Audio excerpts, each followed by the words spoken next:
Hello everyone. So I've had this channel for a little while now and I've made a range of videos, but I thought at this point it might actually be helpful to just offer a little clarification. So what I'm generally doing when I make videos is discussing various types of folklore and often trying to sort of untangle common confusions or misconceptions or explain things as we actually find them in the traditional or cultural or older folklore. But I do want to be clear here that that's not to say that the modern beliefs, the things that we find across pop culture, aren't also folklore. Folklore is really just any belief that a group of people of any size have about anything. So folklore is a huge and wide-ranging topic. And when I do a video, for example, and I'm talking about the Bean Tighe fairy and discussing how it's not an Irish fairy, she's not an Irish fairy, and her history and the backstory of how she was created, I'm not saying that the people today who believe in her or feel that they've had experiences with her, or any of that, aren't legitimately believing in that and having those experiences. What I'm saying is that the source for those beliefs isn't what most people think, and I just like to clarify that.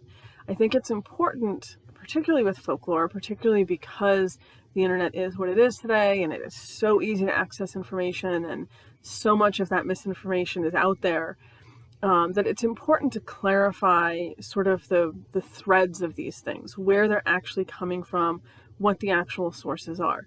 So when you see things talking about, for example, the Seelie and Unseelie court in Ireland, and I do a video disambiguating the Seelie and Unseelie court and talking about where those beliefs actually come from, what those beliefs actually originally were, the fact that those are not concepts in Ireland, I'm trying to clarify things for audiences outside of those cultures in particular.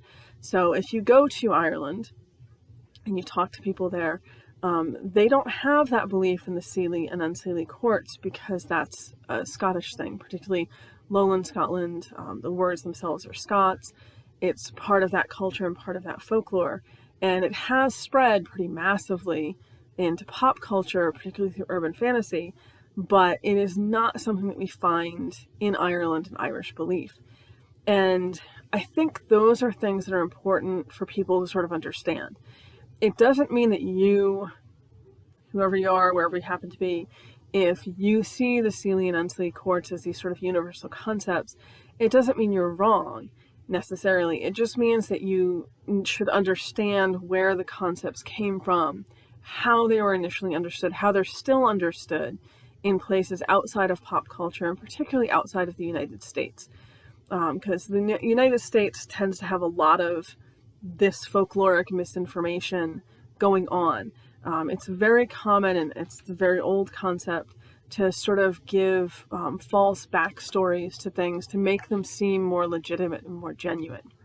So I had mentioned a little while ago when I started the video about the Bean Tighe fairy. I don't think I've ever talked about this in a separate video. So the Bean Tighe fairy, if you look this up online, you are going to find all of these websites that will talk about this as the Irish version of a brownie, sort of a Irish house spirit, that they like strawberries as offerings, that during the Irish witch trials, the Irish witches would try to make sure their houses weren't too clean, because that would be a sign that you had this Bean Tighe fairy and that you'd be accused of being a witch. All of this, it's everywhere online. None of it comes from actual Irish culture. In fact, all of it comes from the last 25 years. And what happened is there was an account in the Fairy Faith in Celtic Countries, the 1911 book, that mentioned talking about Anya and Laugher, mentioned the fairy's housekeeper in a story. Bean Tighe, by the way, means housekeeper, woman in the house. Bean Tighe was the older, and it's Bean Tighe now. And this particular story was talking about this fairy housekeeper and her connection to this fairy cattle boy, effectively. And that's pretty straightforward. It wasn't talking about a type of fairy. It was literally just talking about a fairy, a woman of the she, who acted as the housekeeper for Anya, for her castle, for her property, for her fairy world, effectively.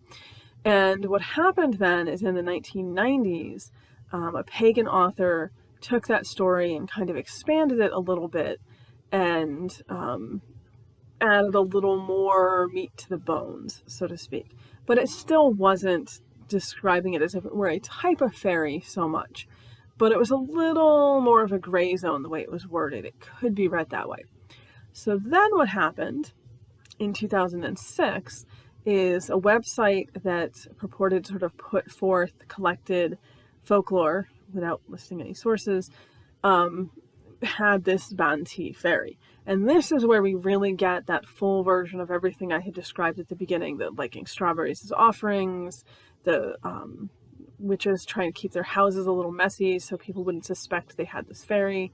And it has sort of taken off from there in the last 20 years to where it's a little bit ubiquitous. If you search it, you're going to find all of this. Then it's been printed in other books. It's been printed in fairy encyclopedias, the more modern ones in the last 5 to 10 years. But this is literally all stuff that was created or invented in 2006 by that one particular author, kind of leaning on the slightly earlier one. And again, all of them drawing from that one little anecdotal account in the fairy faith in Celtic countries, which was not talking about what it got turned into. So, to clarify for everyone who's listening to this and does not understand why all of this would make no sense in actual Irish folklore, the majority of Irish fairy belief and practices associated with Irish fairy belief are connected to the idea of warding these fairies out. You don't want them in your home. There is no native Irish concept of a house fairy or a house fairy that would like do your chores for you, like the Scottish brownie. That is really something we find much more in England and Scotland and on the continent. Germany, for example, has a variety of different sort of house spirits. Sweden, Iceland, you'd have the Nisa, the Tomta, but not in Ireland. And Ireland specifically has a lot of stories about keeping fairies out of a home or how to get them out if they manage to get in. And I mean, there are a few stories that have to do with, making sure you're hospitable. If fairies do get into your home, like you don't want to be rude to them because that'll make them angry. But generally, the gist of all of this is that in Ireland, the belief is aimed at the idea that you don't want them in your house for a variety of reasons, mostly to do with the way they can affect you or the things they can do to you. You want them in their own places outside of your home. And I could probably go off on a whole rant about that aspect of the folklore. I'll do that in another video. But another aspect of this, the strawberries offerings, strawberries are not, the strawberries as we think of them today, the strawberries you would find in the US are not native to Ireland.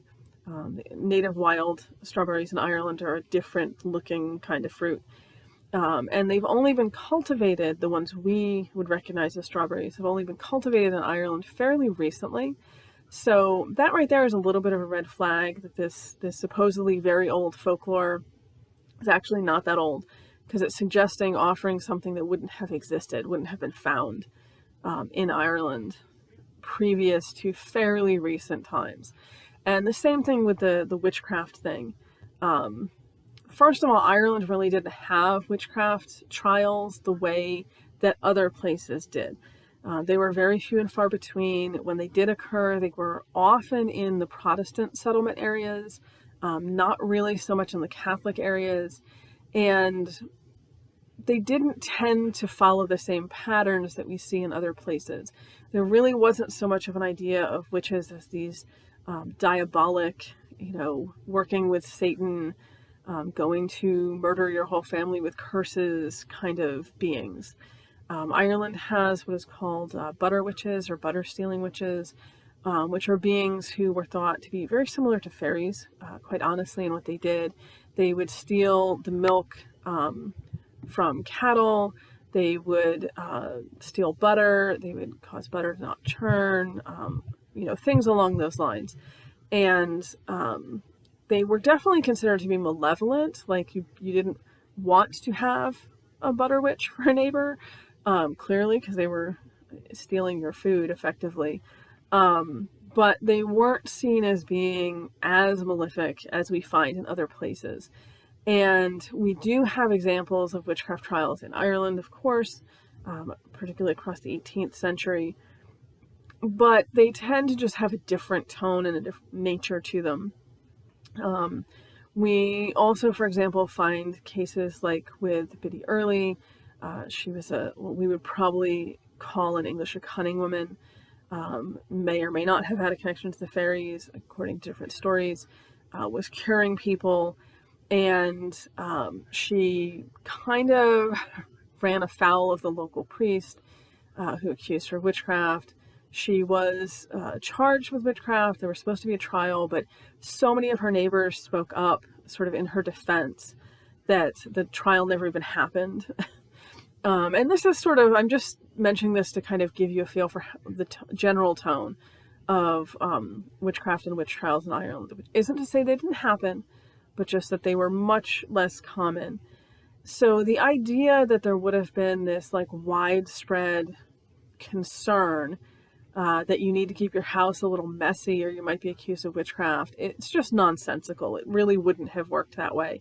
It's also important to remember that people generally would have sort of prided themselves on the state of their home and the cleanliness of their home. Just also a very strange idea that if you had this fairy who would help clean your home, that you would intentionally keep it a little bit messy to avoid suspicion, when keeping things messy is actually one way to drive off the good folk because they don't like mess. So that also kind of doesn't make a ton of sense. So when we're looking at the Bean Tighe fairy, this is kind of everything that we have. We have this modern concept that was created pretty much online. Also, I will say that the people who were writing about it, both in the 90s and in 2006, were not Irish. One of them, I believe, was American and the other one was English.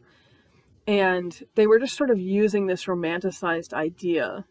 And sort of, I think, coming from this place of if Scotland has brownies, if Germany has house fairies of various types, if you have the Nisa, if you have the Tomta, then obviously there must be an Irish version of this.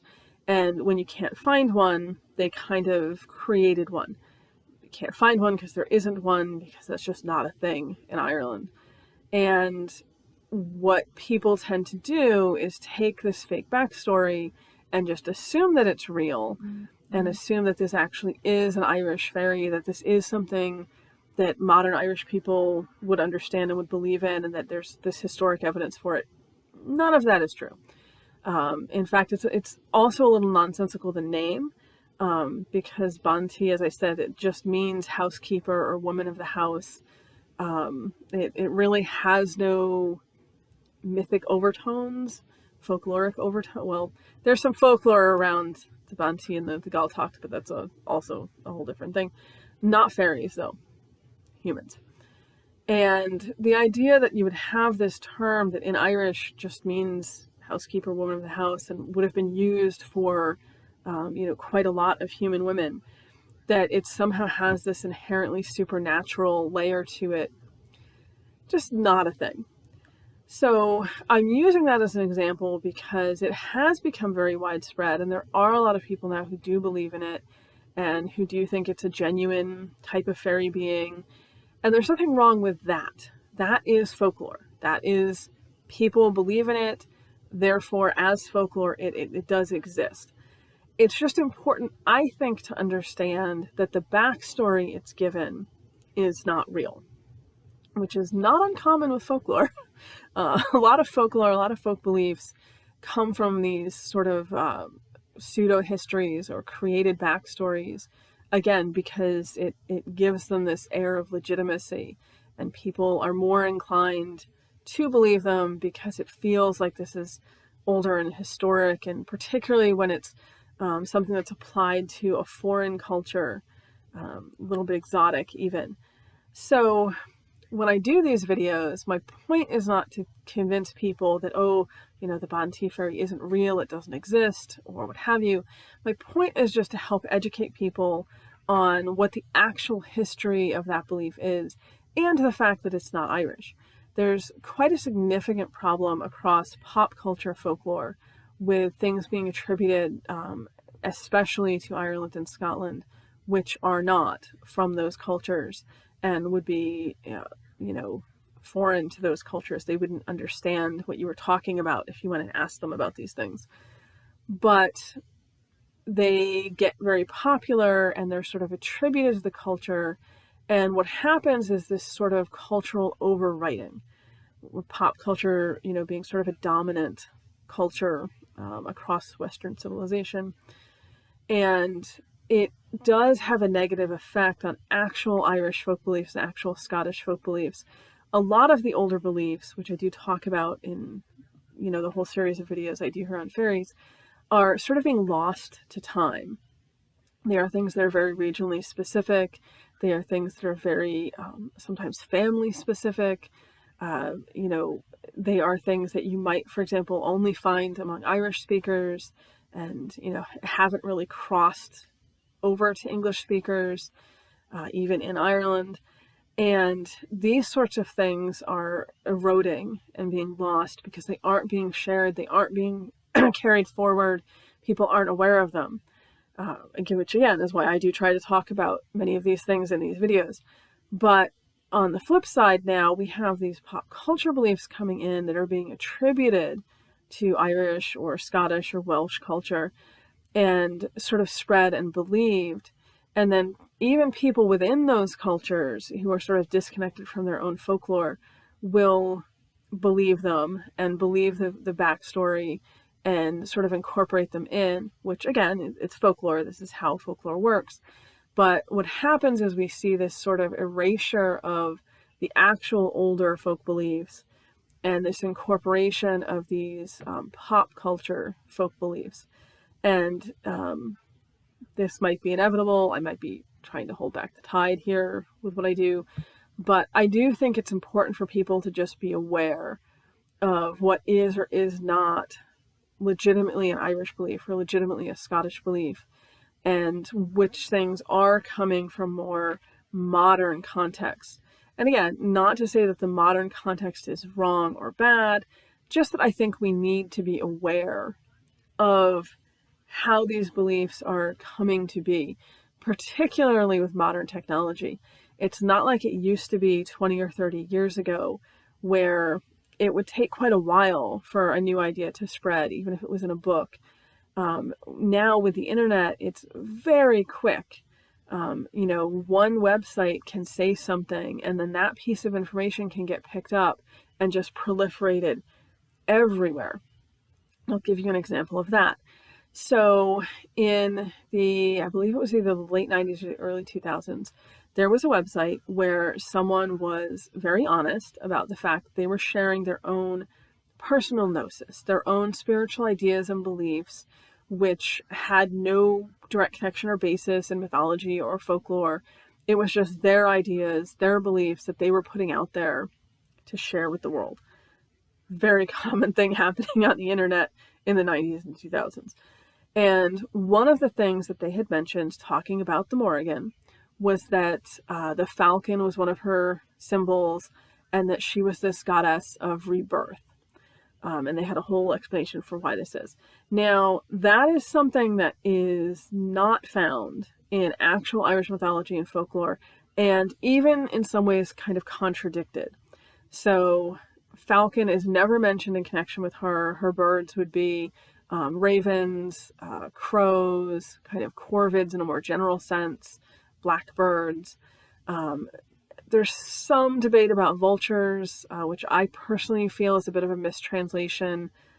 which I won't get into, or that's all I'm going to talk about this whole video, but it is mentioned in some of the older texts, the word vulture connected to her. So possibly vultures, but definitely corvids, ravens, crows, those sorts of things. We know that there's a lot of information about that. Not falcon, never mentioned. She is never discussed as a psychopomp. She's never discussed as a deity who helps the souls of the dead move on or move to another place or anything along those lines. She is connected to death, but she's connected to death in the sense of battle and war, not any other aspects. There's no discussion of the Morrigan like for people who die in childbirth or people who die of illness or anything like that. She's pretty strictly death on the battlefield, that aspect of things. And there is nothing across any of the material that talks about her in any way with birth at all. So the idea of her being connected to rebirth or to sort of guiding the souls of the dead is not something we find in older mythology or older folklore. However, this website had put this out, and what happened then is it spread, and people were repeating it. It found its way into books, and of course, people won't tell you that this is where they got it from, but this is pretty clearly where they got it from because it did not exist as a concept before this person put it out there, and they put it out there pretty clearly as their own personal idea or theory or gnosis, however you want to look at it. So from there, it spread and it gets repeated, and it gets repeated as Irish belief or Irish mythology, which it's not. So it's not that it's bad to believe that. If you want to believe that the falcon is a symbol of the Morrigan, if you want to believe that she's connected to rebirth, believe whatever you choose. You know, that's how free will works. You can believe what you want. But it is important, I think, to understand that this is not something from actual Irish mythology, because that is different. And we do have actual Irish mythology to look to as a source. It's not something where you can just make stuff up and say this is Irish belief from Irish mythology and have that just accepted when it's not true, it's not factual. So I do think sometimes people struggle a little with the idea that it's okay to have a belief or accept a belief, modern folklore, that does not have these older roots, these older connections. And so people will get very defensive and very argumentative about, effectively trying to argue that even though you can't prove it was there, it must have been there, it must be there. And the truth is, beliefs evolve, beliefs change, folklore changes, folklore adapts. It's just the nature of the beast, so to speak. And it is okay to have new beliefs or modern beliefs about things. Everything doesn't have to have ancient roots. But I think it's important to understand what the older material is and what does or does not apply to the modern material, to have that sort of clarity, particularly because we do have enough information really at this point to be able to say these things. Like, it took me, I want to say maybe 10 or 15 minutes of researching online to track down the history of the Bean Tighe fairy. It took me probably a similar amount of time with the Morrigan and the falcons and the rebirth thing. It's not too hard if you know how to do it, to track down sort of the roots of some of these beliefs, to find out where things are coming from. And a lot of times things are taken kernels from the actual folklore, from the older things, and they've just been sort of rewritten and spun and altered to create the newer ideas. And again, believe whatever you choose to believe, but it's important to be aware. If you want to go forward, if you're interested in the Morrigan, for example, and you want to go forward and say, the Morrigan is a goddess of rebirth, it's critical, I think, to understand that that's an opinion, not a fact, if that makes sense to people. You're going to run into a lot of people who are familiar with the older material that are going to argue and say, well, that's not supported, that's not something we find in myth. And people need to be comfortable saying, well, that's how I personally relate to her, how I personally see her. The Bean Tighe fairy, if you believe in that, if you think that exists, if you think you have one, that's fine. But when you see people talking about the fact that that is a modern idea, that it is something that was created outside of Ireland and has only existed for 20, 25 years, you have to be comfortable with that, because it's just the truth of the belief and where they're originating from. And all of this kind of gets into, in a wider sense, what folklore is and isn't, and how folklore works, which is a lot more than I can personally get into in any of these videos. I do recommend Gina Jorgensen's book, Folklore 101. It's just a pretty straightforward, basic introduction to what folklore is and how it works. And it was written to be very accessible. You don't have to be, in university or, anything fancy like that. You can just pick it up and read it if it's a subject that interests you. But it'll help sort of clarify what is folklore and how folklore works and is created and adapts. Because I do think people also kind of misunderstand. And of course, I use terms in this video that are in sort of the sense of the common understandings. There's really not a huge difference between mythology and folklore, technically. But to a lot of people, I know the way those terms are understood are different. Just saying that. So if you do get the book, I am aware of the way I'm using the terms. But it's human belief. It's how humans approach different subjects and the belief in different things. There's so much out there, so many sub-layers to this subject. And I just felt it was important today, even though I ended up talking about the Bean Tighe for quite a bit of this, to kind of establish where I'm coming from and my approach here, and that, yes, I do sometimes discuss things in the sense of this is what the Irish belief is, or this is what the Scottish belief is, or this is where this belief comes from. And my point there is not to try to delegitimize, sorry, I can speak English, I promise, delegitimize modern beliefs and folklore, but just to clarify where things are coming from and how things get to where they ended up.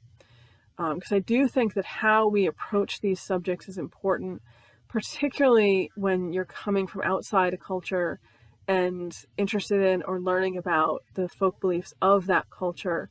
In order to do that respectfully, I think there needs to be this clarifications, understanding of what is actually a folk belief in that culture and what is external to that, but labeled as a folk belief of that culture. The Bean Tighe being the best example I could think of. So I hope that people found this video interesting. I realized it was a little different from what I usually do. I also hope it helps people understand a little bit better how this topic is, how it works. Folklore, huge, complex, I love it. And also, why I'm doing what I'm doing. I will move forward with more videos that are actually discussing the subject and not discussing my discussion of the subject, because that's a little meta right there. But I do hope that this was helpful to people. Next time we will return to our regularly scheduled programming, and I will pick a topic within the concept of fairies or a type of fairy, and we'll just discuss that. But for everyone who watches this, important to understand the difference between cultural folklore, folk beliefs within a specific culture, and what I refer to as popular culture, which is that sort of range, particularly in the US, of beliefs that are popularized by media, fiction, urban fantasy, TV, movies, and then are incorporated into folk belief from those sources. And there is a very key, in my opinion, practical difference between folk beliefs that are coming from living folk beliefs. These are things that people actually believe and have practices related to, and the beliefs are often very pragmatic. If you have a belief about Kelpie, for example, it's going to usually relate to avoiding a particular area or being careful of a particular area. It's something that you would live your daily life with in a way that theoretically would be helpful to you. When we're taking beliefs from urban fantasy or TV shows or movies, they don't have to be practical. If you're taking beliefs from a gaming system, Changeling the Lost, for example, those are not beliefs that are meant to exist in a practical, real world scenario. They are written specifically for that gaming system. The glamour, the way that that's used, for example, in Changeling, makes absolutely no sense outside of that game. It's a gaming dynamic.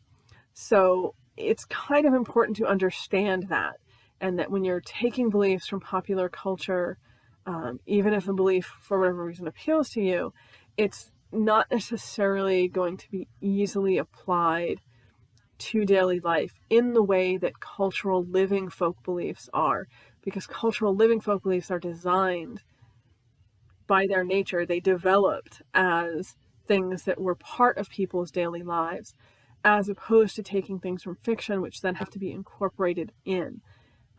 Two completely different concepts going on there. So, did not mean to go off on that tangent here at the end, but here we are. Again, I hope this was at least somewhat helpful to people. A little more rambling than usual, but here we are. And I will get back to my regular sort of video next time. So I hope everyone has a good day, and I will see you again hopefully soon.